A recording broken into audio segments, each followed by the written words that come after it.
Hi, this is Robin, your strategic motivator, and this is the Strategic Motivator Show. Today, I am super excited to introduce you to my video producer and someone who is a content strategist, Mr. Robert Hicks. Robert Hicks is from Hixvideo, and he is an awesome producer. I am using him for all the Strategic Motivator shows, and let me tell you, I have learned so much from him. What I've learned the most from Rob is that it takes more than just video. It really takes you selling your story. And so today, Robert Hicks is going to be here. He is going to give you a presentation about selling your story through video. So Rob, welcome. Hi, Robin. How are you?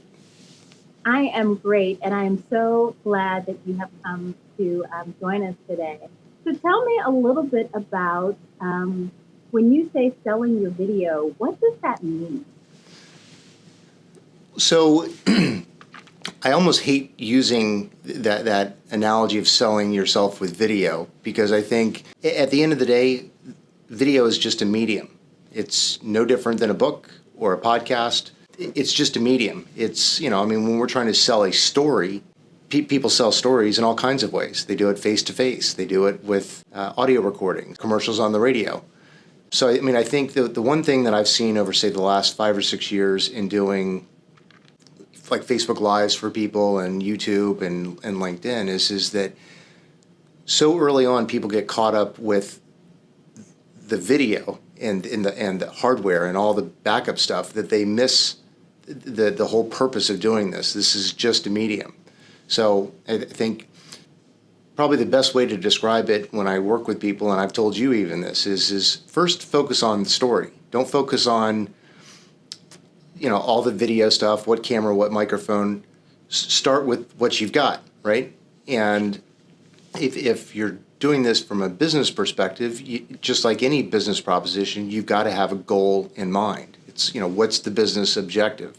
So to me, it's like that's the starting point. And, where I typically struggle with customers that aren't used to doing video is that they can't help themselves from wanting to focus on, you're laughing. Are you talking about me? Oh, goodness. But it's just so I've done this so many times with people that I just know that, there's nothing I'm going to be able to tell them to convince them otherwise. It's like I've got to go through that process with them and let them fatigue out. I think the word fatigue is interesting. And what is also so compelling, to be honest with you, is your analogy about the video really being a story. So I think so many people think of video as more of a marketing tool. And when you talked of the video being another means, just like a book, people are often able to convey their expertise in a book, and they can understand about telling somebody or bringing them along the journey with a book. But in video, sometimes they can't understand that. So tell us a little bit more about what are those things that you need to do, that you need to convey when you start to selling your story or really telling your story with video. Well, so the first thing to do is to stop the sentence with video. It just sell your story, period.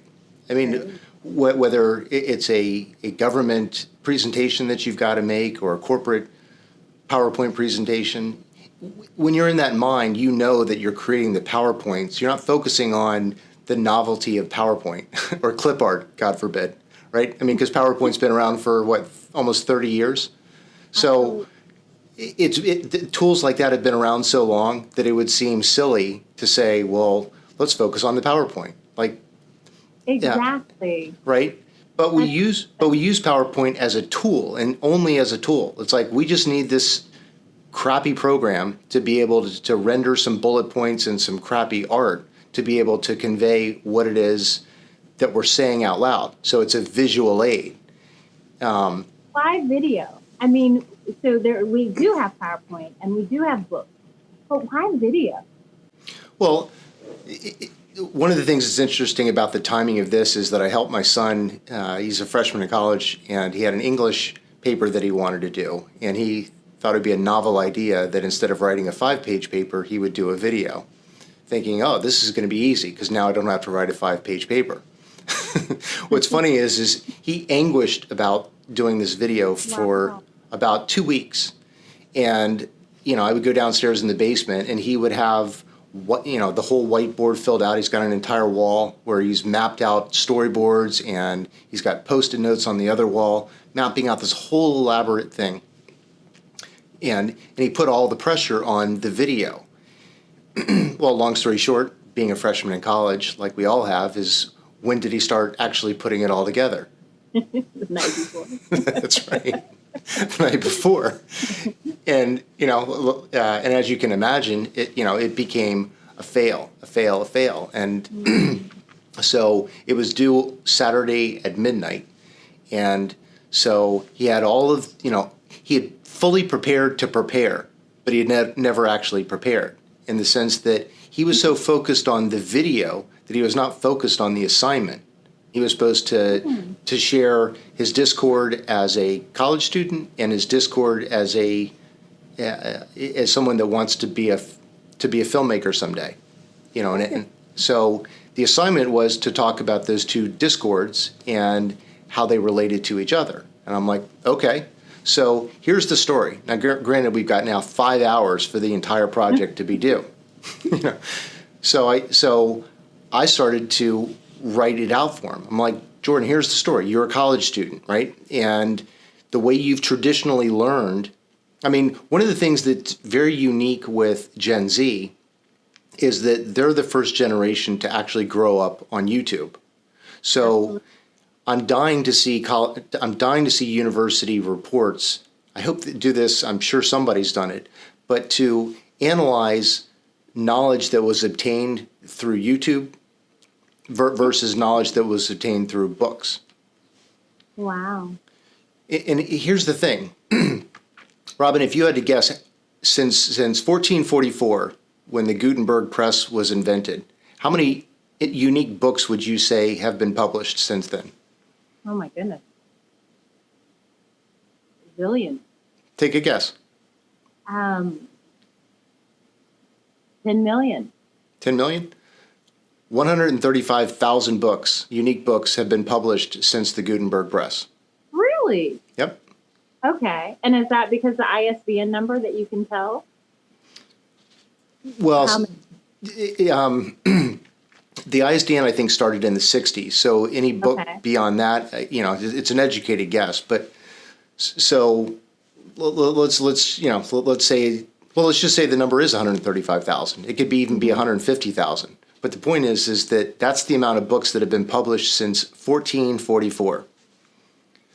YouTube was started in 2010, I believe. And how many videos have been on YouTube? 2004. Is it? Okay. February 14th, 2004. Take a guess. 1 million. 130 billion videos are on YouTube. Oh my gosh, that's crazy. It is crazy, and it's mind blowing that 135 billion videos in 15 years have been uploaded, but since 1444, only 135,000 books have ever been published. Unique books, obviously. There's millions of copies of the Bible, if not a billion. But the point is unique books, 135,000. So, Rob, as a strategist and an expert in this, tell me, why is it so compelling for people to relate to each other and tell their stories through video? Like, why does that resonate? Well, because it's human, and I think the biggest thing is that it's organic. What I mean by that is the reason I shared the numbers of 135,000 books versus 130 billion videos is it proves one is easier than the other. It's difficult to publish a book. It causes so much anxiety from authors that I've worked with in terms of them telling me how long it took them to publish that book. There's a lot of unwritten novels out there. Mm-hmm. Well, for sure. And I'm sure there's a lot of unpublished videos out there. But the point is that using those numbers, we can clearly see that as humans, which one is demonstratively easier to communicate? Well, it's video, right? Because it's using things that it's tapping into the way that we organically communicate with each other. We're not, if we didn't go to school and learn how to read and write, we wouldn't be able to communicate that way. But we don't need to go to school to be able to see each other and have a conversation with each other. Humans are wired to see each other and to talk to each other. That comes organically. Anybody can do it. And again, that is proven by how many videos have been published on YouTube in 15 years versus hundreds of years via book. So I think at the end of the day, what's the commonality between a book and a video? It's just a story, right? And all we're trying to do as humans is to take something that's in my brain and I want to transfer it to your brain. That's effectively what communication is all about, right? So what's the most efficient way to do that? I mean, the way that we've efficiently done that for hundreds and hundreds and hundreds, if not thousands of years, is through meeting each other, right? We'd have face-to-face communication and we would talk it out.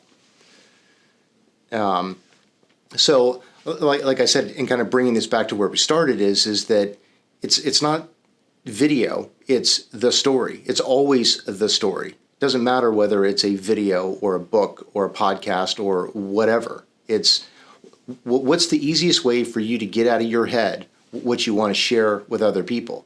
And I argue that once I can break you past the anxiety and, oh, do I look good on camera and all that kind of other stuff, to me, the coolest thing about video is that it's so close to human communication. And just like you and I are doing right now. I mean, Absolutely. There absolutely, to me, is no difference between me looking at you right now through a computer screen versus if you were sitting in front of me. I'm not going to act any different. I'm not going to sound any different. I feel humanly connected to you, and that is, to me, what's amazing about video. It is, and I would say, especially being able to communicate back and forth through this medium is awesome. And I feel like, I know you. So does that matter a lot when you're trying to communicate or tell your story through video? Like, is it important that you understand and know the person or see their mannerisms? Do you have to do that in order to trust them? Well, don't you? I mean, forgetting video, visuals are tremendously helpful because we're always communicating even when we're saying nothing, right? The nonverbal communication. So we're able to see facial expressions. We're able to get feedback. These things are fantastically crucial. And, the limitation to, say, writing a book is that there's no nuances involved in a book. You're able to read it and use your own imagination, which many times is actually good, right? It's awesome, yes. But if you're trying to sell something through text, you've got a heavy battle to fight, which is why most printed advertisements, use pictures, right? Because people understand that people remember what they see in pictures, but they remember nothing in terms of what they read.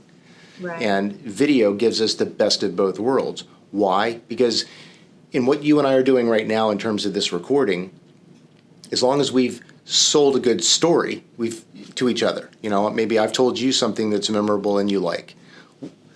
Once we're done with this recording, we can then convert it to an MP3, which then could make it a podcast. And we can also transcribe it, which now we can. Yeah. Well, yeah. So, now we can transcribe it. That's awesome. So let me ask you this. As an expert, tell me, how hard is it to do this, right? So you talked a lot about focusing on your story. You talked about how that is a great way for it to come alive and be organic, just something that you do regularly, talking to people.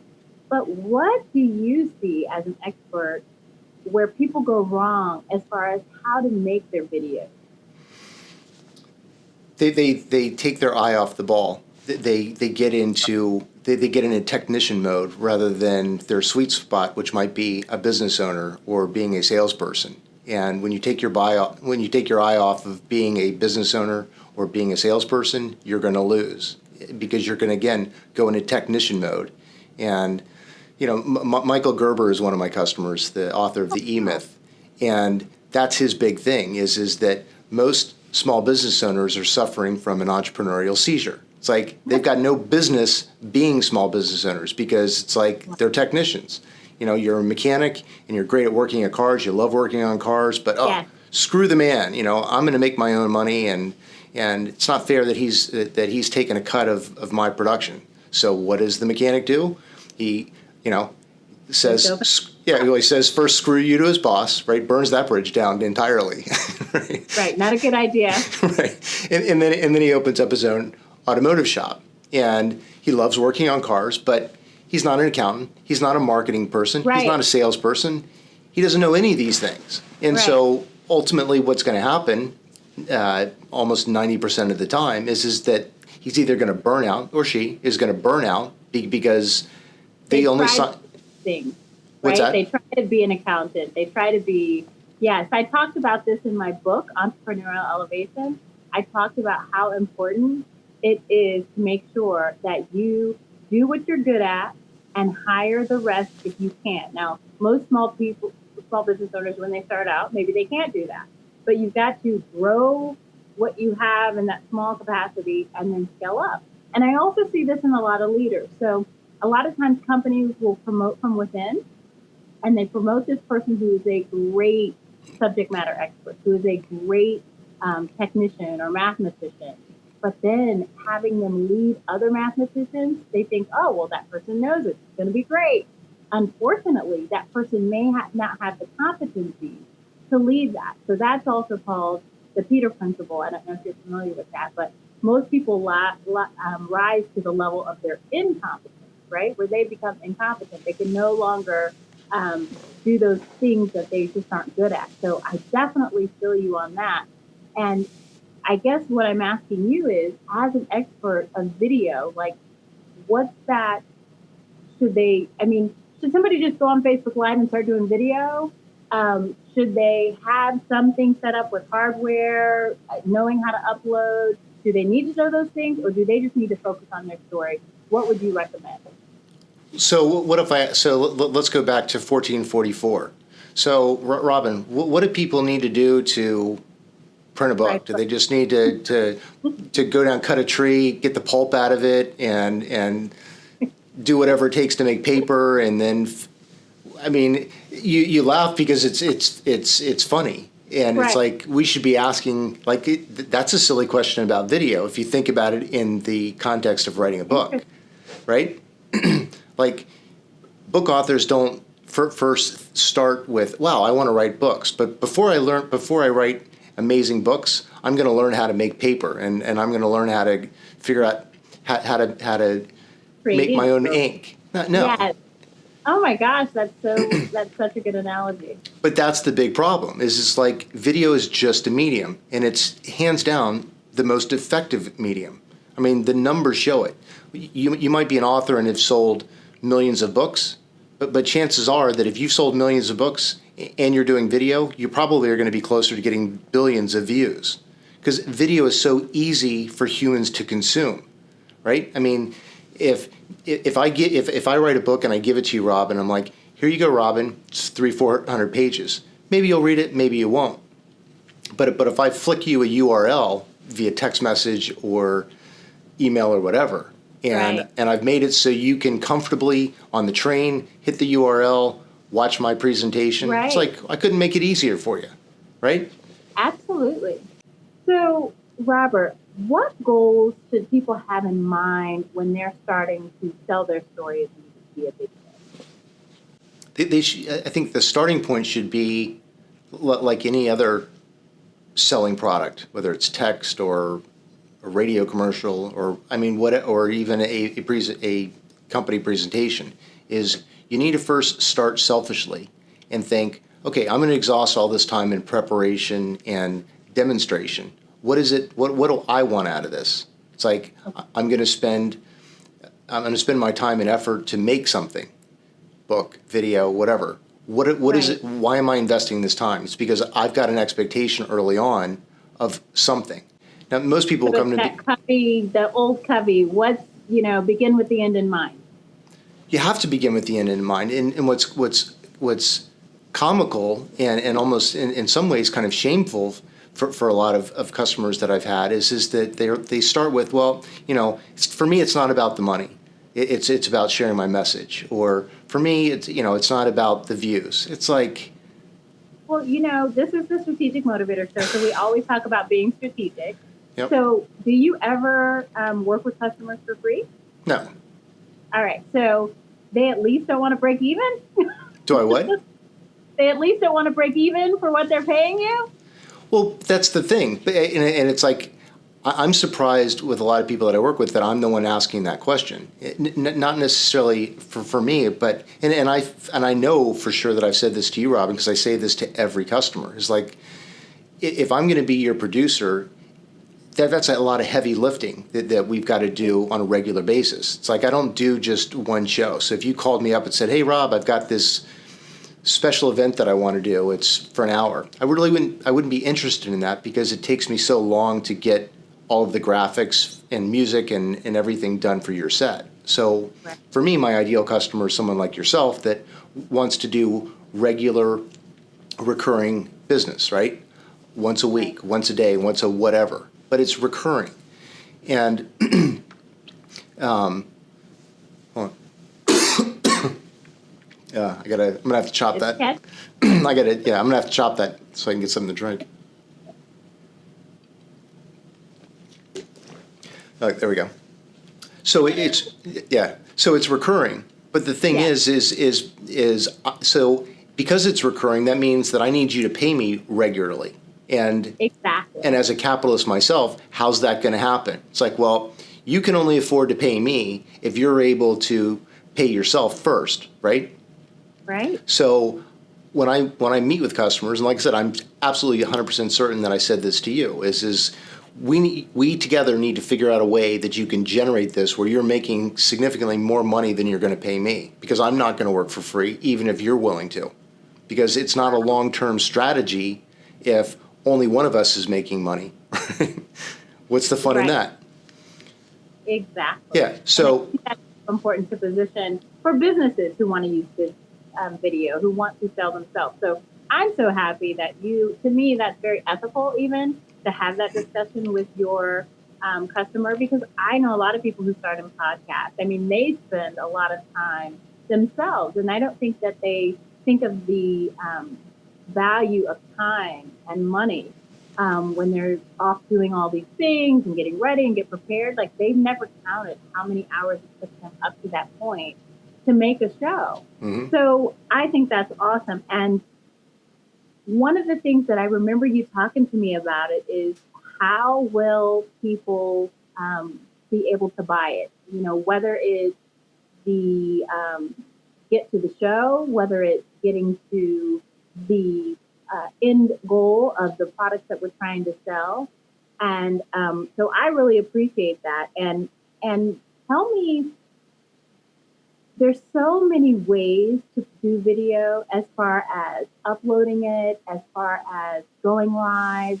How do you recommend that your customers measure which one of those vehicles are more effective?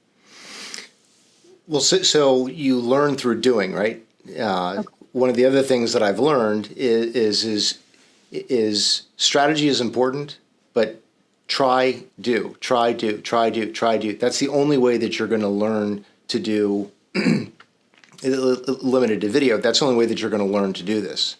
In other words, rather than exhausting 100 hours of your time in advance before you've done anything, cut it in a quarter and do a little bit and put it out to get feedback. Because every time the more times you do video, the more comfortable you become with it. And like any good tool, it becomes ubiquitous, right? I mean, when we pick up a pen to write, we're not thinking about the activity of writing. We're just using that tool to put the message out so that we can remember it or we can share it. We're not thinking go ahead. Absolutely. And I just want to, for those of the strategists that are out there watching, I'm sure you're saying, as he's saying, as he's going through his head, plan, act, do, right? I'm sorry, plan, act, and then, you have to study. So it's the same thing that he's saying is really you do have to plan, but don't get stuck in the planning, because at the end of the day, you have to make sure that your execution is meeting those measures that you thought it would. And if it doesn't, you have to find a way to get there another way. But if you spend a lot of time just executing without counting the cost, without doing that measurement, then you will not be able to reach your goals. You may do a lot of things. You may be very busy. You may have worked really hard, but you may not have been productive as far as being able to reach your goals. So, that's right. Thank you so much for saying that. It's interesting because, I thought we were going to talk about video and selling your story, and you're really talking about strategy and how important it is to have a strategy with video. So tell me, Rob, what have you found, why it's very important to have a strategy? One of the things that I always say when I go out and speak on the road is I say, in order to be successful, you must have a strategy. And I hear you just kind of really that ringing in my ear with what you're saying as well. But tell me, do you have a story about maybe someone who started with a different objective and weren't successful, and kind of the ramifications of that? Or vice versa, someone who was very successful because they had that strategy in mind. So I've been doing this since Facebook first started going live about 5 years ago. Well, no, so YouTube offered live first, and then Facebook. I'm sorry, YouTube, okay. Then Twitter, then Facebook, and then LinkedIn and Instagram and the rest of them. I think I'm able to share with you tonight what I have shared because I've done everything wrong. So it's like, I'm here tonight to tell you how to make a light bulb, right? Because I can tell you 1,000 ways you can't make a light bulb. Right. And, and I found that the customers that continue to use my services in a regular fashion and are successful at it, started with the right strategy. They started selfishly. I'm going to invest my time into doing this product, whatever it is, and then I'm going to measure it. And from the measurement, it's not whether I'm a loser or a winner in terms of doing the videos. It's measuring it. So, like for example, I've got a client that I've worked with in Toronto that I've worked with for about 3 years. He's a divorce attorney, and when I first met Andrew, he had already been doing videos where he had a whole production crew that would come in once a month, and they would locally record him, and then they would edit it up and they would upload it to his YouTube channel. And somehow, some way, he found out what I was doing, and he's like, "Hey, this to me seems a lot more efficient and faster," because he likes to do a once a month live show.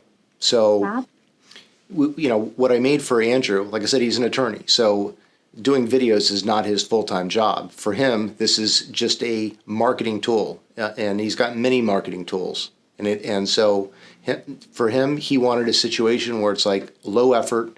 Rob, I want to be able to come in with you once a month, bang out a 30-minute show, and then I'm done, and I'll see you next month.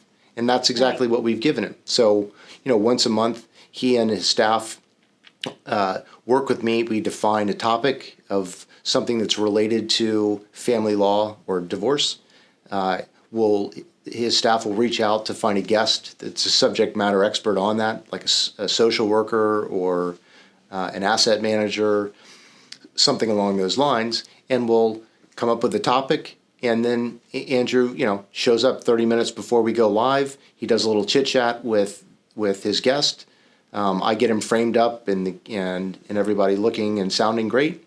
And then we go live. They talk about what they're going to talk about for 30 minutes, and then we're done. It's like, all right, Rob, see you next month. All right, Andrew, see you next month. And then we're done. Awesome. So the point is that I've made it very low effort for Andrew to bang out content. And for him, he justifies the expense in doing these once a month, as for the last 3, because he's strategic in the topics that he picks. when people come to him about family law, he's picking on the most commonly asked questions that people come to him about, and then he's talking about them on YouTube with the assumption that, well, if they're asking me, they're probably Googling it or going to YouTube to find it. So since I know the questions, I'm going to deliver the answers once a month. And for him, it's worked out because he only needed, and he's told me that one divorce that he did our first year will pay for the next 5 years. That's amazing. That is amazing. So it's really a smart move. I don't want to say lucrative, but at least it is paying for itself if you do it strategically. Well, he did it strategically, and again, he did what I've learned to share with you tonight. He started selfishly. I want to do this because I want to sell and have exposure to more people that are interested in family law. Selfish, it's like right. It's okay to be selfish. So you talked about his smart strategy, which I think is really good for everyone, and it's a little bit like SEO, right? Optimizing the search engine. Yep. So what are the best ways to do that? Meaning, where should you put your video? You talked about doing it live. Should you just do it live? Should you upload it to other places after? Should you put keywords on it? Can you tell us any bit about that? Those strategies that you do after? So to me, I'm kind of agnostic as to whether you should go live or you should do recorded. I can tell you that from a cost perspective, it's significantly less expensive to do live because it's efficient. It's like, all right, Robin, what are we going to talk about this month? You write a script, which we didn't get to address in this conversation, but it's an important piece. Is if we're going to do it live, you're going to come with knowing the story that you're going to tell in advance with bullet points, and you're going to share them with me as a producer. And so before we go live, I'm going to put together all the graphics and the pictures and talking points and lower thirds together so that you and I are in sync. And we bring a guest on and we just literally go through and perform that run of show, and then we're done. And yes, all of the mistakes or sneezes that you might do on air, they're going to be captured. But the thing is that if we've properly prepared in advance and then go live and we deliver what we knew we were going to deliver in the first place, the amazing thing is that when we stop going live, you instantly have a recording and there's nothing else to do. It's like we go live, we hit recording, now you're done. Just versus if we locally record it, completely produced, yeah. Then the gotcha is that now the editing time it's going to take for me to take that recording and put it together and clean up all the stuff is going to be a magnification time of anywhere from 5 to 7 times. So wow. A 1 hour show is going to cost me 7 to 10 hours of editing, which, yeah, I mean, so it gets expensive. So cost-wise, it's more efficient to go live as long as you've properly prepared.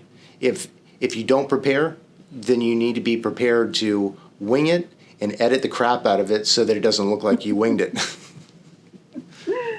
So we've talked about really 3 key points here, and I will say that kind of the why you do it, why you tell your story. We've talked a little bit about the how, whether to do it live or whether to do it the background, whether to do it taped. We've talked about uploading it and there's multiple places that you can end up putting the content, right? So, and you talked about, when you do it live, it's like almost like one and done, so to speak, right?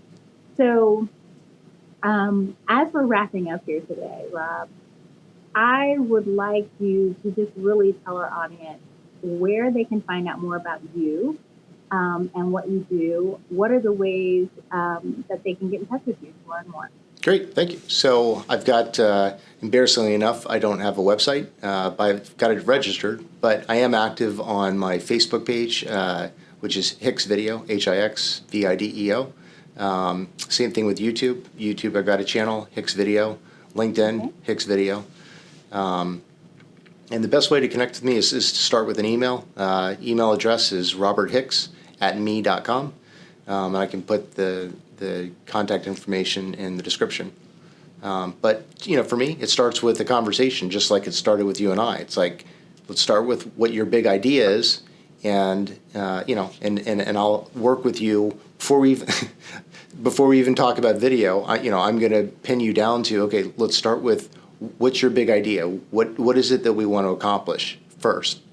And we'll examine whether it's sustainable. And then, I think that's one of the things that I've learned to do is while people come to me because they think that they want videos, the reality is that that I've got to do a ton of behind the scenes strategy with them to be able to help them figure out exactly what it is that they expect out of these, so that we can set the goals and that we can then measure against them from program to program to see, how can we improve? How can we improve the views or sell more products, things like that.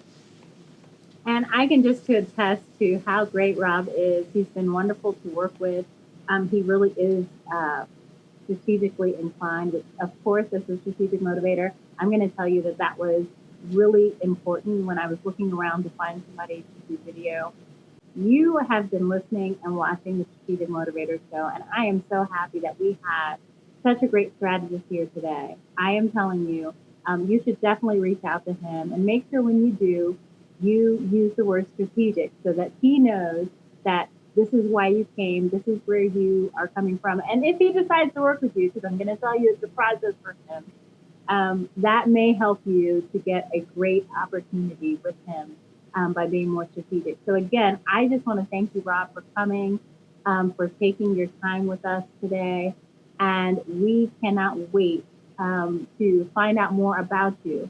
So for those of you who decide to opt in to become a more strategic leader, we want to let you know that Rob is going to have a presentation that he is going to give specifically to the insiders.